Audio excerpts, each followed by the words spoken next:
तो दोस्तों कुछ दिनों पहले मैं गई थी अपनी नानी के यहाँ। मुझे वहाँ बैठे बैठे बहुत बोर हो रहा था।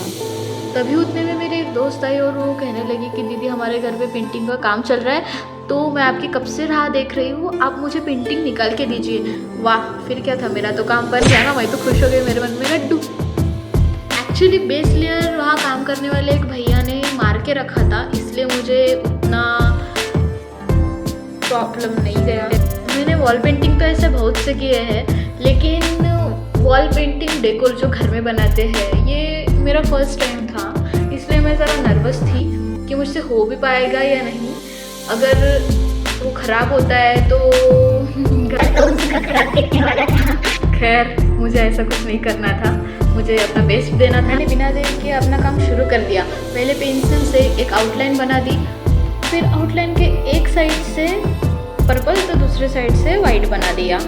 अब एक ही बेस लेयर मारना काफ़ी नहीं था क्योंकि वो डार्क नहीं बनता ना, इसलिए मैंने वाइट पे वाइट और पर्पल पे पर्पल का और एक दो लेयर दे दिया। और इसमें उस भैया ने मेरी बहुत मदद की थी। एक्चुअली मैं आपको मेरा एक सीक्रेट बताती हूँ, मैं कभी पेड़ पे भी नहीं चढ़ी हूँ, लेकिन जब ये इतनी बड़ी मुझे पेंटिंग बनाना था तो इतना तो कंफर्म था कि मुझे ऊपर चढ़ना है।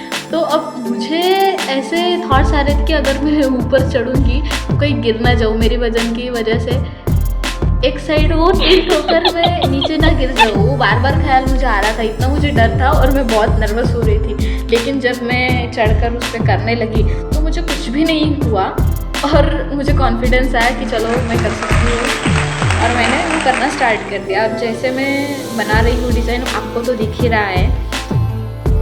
तो जैसे आपको पता है कि पर्पल एक डार्क कलर है और वाइट लाइट कलर है, तो डार्क पे वाइट कलर मारना ये थोड़ा मुश्किल होता है, क्योंकि डार्क पे हम जब वाइट कलर लगा रहे थे, मतलब डार्क पर्पल पे हम जब वाइट कलर लगा रहे थे तो उसके पैचेस दिखाई पड़ रहे थे, इसलिए मुझे उस पर बार बार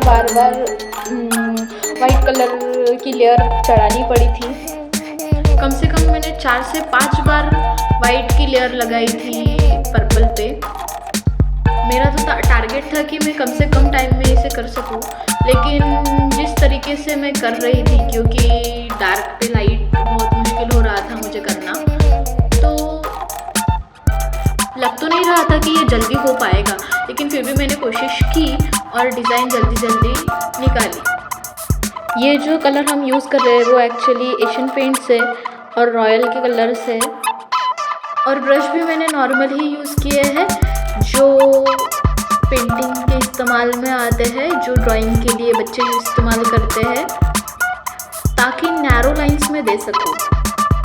आपको बता दूँ, ये काम करने की मुझे इतनी एक्साइटमेंट थी कि मैं बिन नहाए बिन खाए पिए वहाँ पे काम करने लग गई थी और कंटिन्यू वहाँ पे मैं काम कर रही थी। काम काम काम काम काम। चलो अब बारी थी वाइट पे डार्क करने की, तो इसमें ज़्यादा मुश्किल नहीं गई।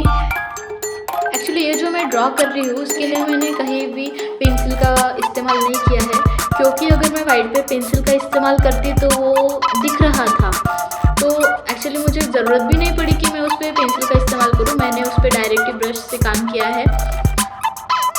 ये जो अभी आपको आसान दिख रहा है, जब आप उसे कंप्लीट होने के बाद देखोगे तो आपको लगेगा भी नहीं कि ये इतने आसानी से बनाया गया है, क्योंकि जब आप उसको देखोगे तो आप कंफ्यूज हो जाओगे कि वाइट पे पर्पल है या पर्पल पे वाइट है। तो मैं भी बहुत एक्साइटेड थी कि इसका रिज़ल्ट कैसे होने वाला है, क्योंकि सच में मैं बहुत बहुत बहुत खुश थी कि मैं ये फर्स्ट टाइम मुझे करने का मौका मिला है और मैं ये कर रही हूँ।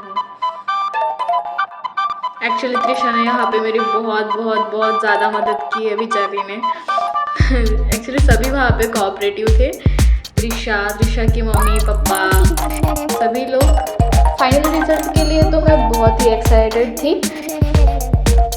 वाइट पे पर्पल से डिज़ाइन करते समय मैंने एक चीज़ का बहुत ध्यान रखा, वो ये था कि वाइट पे पर्पल कलर बिल्कुल भी नहीं गिरना चाहिए। अगर वो गिरता है तो वो उसकी रिकवरी बहुत इम्पॉसिबल थी, क्योंकि वो दाग दिखाई पड़ रहा था कितना भी हम उस पर वाइट का पैच लगा दें। एक्चुअली मुझे स्टार्टिंग में लगा कि ये वाइट पे करना मुझे ईजी जा रहा है, एज़ कम्पेयर टू जो पर्पल पे मैंने ड्रॉ किया उससे बहुत ईजी लगा था मुझे, लेकिन एक बात जो मुझे रियलाइज़ हुई कि जब वाइट पे पर्पल का दाग पड़ रहा था तो उसकी रिकवरी करनी इम्पॉसिबल सी हो रही थी, क्योंकि जब उस पर वाइट का दाग पड़ रहा था तो वो वाइट कलर से मारा हुआ पैच रिकवर करने के लिए जो हमने पैच मारा था वाइट वाला, वो दिखाई दे रहा था और वो बहुत गंदा सा लग रहा था। खैर जो भी हो, लास्ट में तो फाइनल पेंटिंग हमने अच्छी बना ही ली है। चलो देखते हैं।